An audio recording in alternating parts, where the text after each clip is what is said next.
kelompok apa. Ya sekarang Ibu di mood dulu, Ibu mau menjelaskan tentang kelompok. Jadi ada klasifikasi kelompok. Klasifikasi itu sama dengan jenis-jenis atau bentuk-bentuk kelompok sosial. Kelompok sosial, jenis yang pertama adalah kelompok primer sama kelompok sekunder. Primer itu kelompok, jangan lupa sediakan pulpen sama kertas ya. Jadi apa yang Ibu ucapkan kamu sambil mencatat. Kelompok primer itu sama dengan kelompok keluarga. Karena primer, kalau dalam ekonomi, primer itu kan kebutuhan pokok, kebutuhan yang wajib ada. Kelompok primer juga sama. Kelompok primer adalah kelompok yang wajib dimiliki oleh semua orang. Contohnya adalah keluarga. Kalau kelompok sekunder adalah kelompok di luar keluarga. Jadi kalau primer itu kelompok yang wajib ada, contohnya keluarga, dan cirinya adalah dia sikapnya erat, terus ada pertalian darah, cirinya ada pertalian darah, terus kemudian saling berinteraksi, itu kelompok primer, dan jumlahnya tidak banyak kalau yang kelompok primer. Kalau kelompok sekunder adalah kelompok di luar keluarga. Cirinya yang pertama adalah dia jumlahnya banyak. Kemudian setelah jumlahnya banyak, biasanya interaksinya tidak terlalu intens. Atau interaksinya kalau misalnya ada keperluan aja, itu adalah kelompok sekunder. Dan jumlahnya juga bisa lebih dari 5 orang. Itu adalah ciri kelompok sekunder. Terus kelompok yang kedua adalah kelompok formal.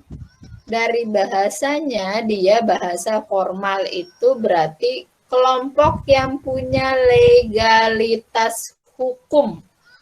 Jadi kelompoknya itu diakui secara hukum. Di sini contohnya adalah keluarga. Di sini adalah contohnya sekolah. Sekolah adalah kelompok formal yang dia ada legalitasnya. Kalau lembaga pendidikan, sekolah kan salah satu lembaga pendidikan, dia kelompok formal. Kalau lembaga informalnya di lembaga pendidikan adalah contohnya kayak bimbel, tempat les, seperti itu. Terus kalau informal yaitu tidak resmi, nggak ada legalitas hukumnya. Itu bedanya antara kelompok formal dan kelompok informal. Yang ketiga, ini adalah ada kelompok preferensi sama kelompok membership. Kalau membership, jadi orang tersebut secara resmi dia anggota kelompok tersebut. Misalnya kamu ikut eskul basket, maka kamu adalah membershipnya eskul basket. Itu adalah membership. Kalau referensi atau reference group, dia di luar anggota grup. Contoh misalnya, tadi kan kalau kamu anggota kelompok basket, maka kamu membership basket. Terus kamu punya teman yang istilahnya sering nonton basket. Itu adalah reference grupnya klub basket tersebut. Jadi di luar anggota kelompok. Contoh misalnya, Presiden Jokowi saat dia belum jadi presiden, dia adalah membershipnya partai apa sih dia yang PDI. Tapi setelah dia jadi presiden, dia adalah reference grupnya partai PDI. Seperti itu. Jadi di luar anggota teman masih berinteraksi secara langsung. Tuh. Terus yang keempat itu ada in group sama out group. Itu hampir sama dengan reference group dengan membership group. Kenapa sama? Cuma beda tokoh doang, tokoh yang mengidentifikasinya. In group itu anggota kelompok tersebut, out group adalah di luar anggota kelompok tersebut. Jadi out group itu di luar kelompoknya itu. Hampir sama dengan reference group dan membership group. Oke. Kelompok yang selanjutnya adalah kelompok okupasional atau kelompok volunteer. Kelompok okupasional, dia cirinya, dia identik dengan profesi tertentu.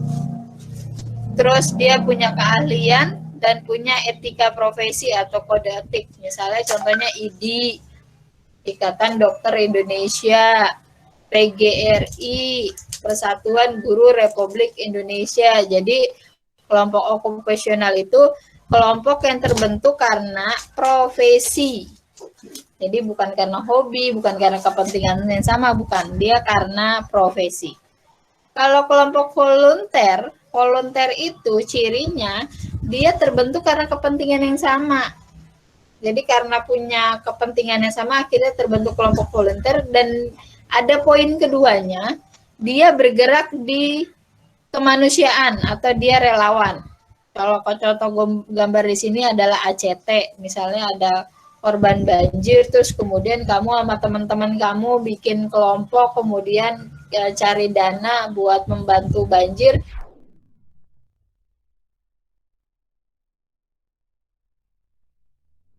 Itu kamu adalah kelompok volunteer. Karena kamu di situ adalah relawan atau untuk memenuhi kepentingan tanpa mengganggu masyarakat umum. Oke. Ini kelompok opsional dan kelompok volunteer. Kelompok yang selanjutnya, halo, Bang, chargeran Bang, bentar ya. Kelompok yang selanjutnya ada Gemenskap dan Gesellschaft. Abang, chargeran nak. Ini kelompok Gemenskap dan Gesellschaft yang paling banyak keluar dalam soal ujian nasional, soal-soal, karena kelompok ini paling gampang dan istilahnya ada dalam buku sosiologi lah. Jadi kalau Gemenskap itu hampir sama dengan kayak kelompok primer, tapi ada bedanya juga. Cirinya adalah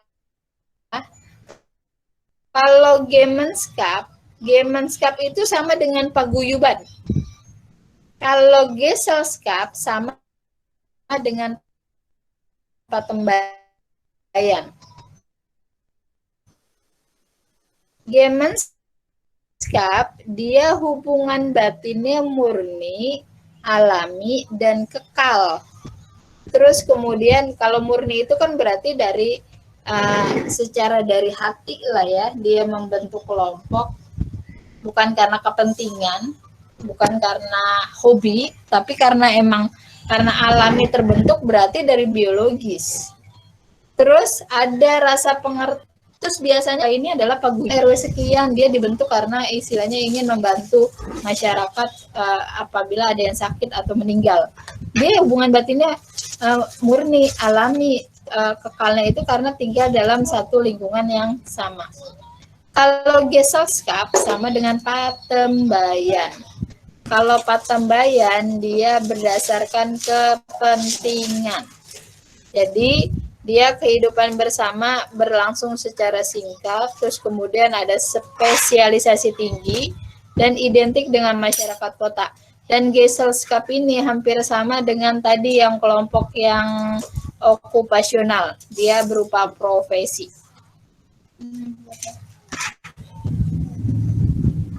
Oke, kelompok yang selanjutnya ini bukan kelompok, tapi dia lebih ke arah solidaritas terbentuknya kelompok. Itu ada dua, solidaritas mekanik. Mekanik, ingatnya dia masih sederhana dan belum mengenal pembagian kerja. Jadi atas dasar ikhlas, solidaritasnya itu tidak dipaksakan. Solidaritasnya itu dari hati kalau yang mekanik.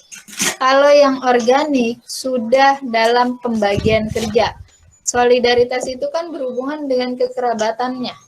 Jadi kalau misalnya solidaritas mekanik, kekerabatannya itu dari hati, terus belum ada pembagian kerja, siapa yang mau ngerjain ya udah kerjain, itu adalah mekanik.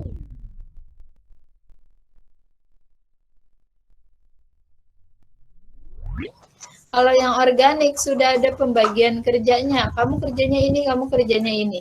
Itu adalah solidaritas organik berdasarkan asas kepentingan. Oke, ini kelompok yang selanjutnya. Ya, tadi Ibu lupa menjelaskan, yang di atas itu adalah bentuk kelompok nyata atau kelompok yang kelihatan. Yang ini adalah kelompok tidak nyata. Tidak nyata itu maksudnya dia terbentuknya kelompok karena ada suatu kejadian, karena ada suatu tiba-tiba tapi cepat banget bubar. Yang pertama adalah kerumunan. Kerumunan itu kelompok yang terbentuk karena secara tiba-tiba. Misalnya ada kecelakaan, terjadi kerumunan, nanti kecelakaannya udah dirapikan, kerumunannya bubar. Dia dibagi jadi dua, casual crowd yang bersifat sementara, terus ada kerumunan yang berlawanan norma atau lawless crowd. Terus kelompok tidak nyata yang selanjutnya adalah public. Public. Dia terbentuk kelompok karena ada media atau media yang mendukung, contohnya penonton bioskop film A itu adalah publik. Atau misalnya nonton konser itu adalah publik. Atau misalnya nonton talk show Mata Najwa itu adalah publik. Oke. Dan ini berdasarkan tujuannya, ini mah cuma pelengkap aja. Ada kelompok percakapan sosial, rekreasi, keterampilan, ini beda-beda, maksudnya macam-macam. Ada kelompok sosialisasi, keagamaan, mandiri. Oke, sampai sini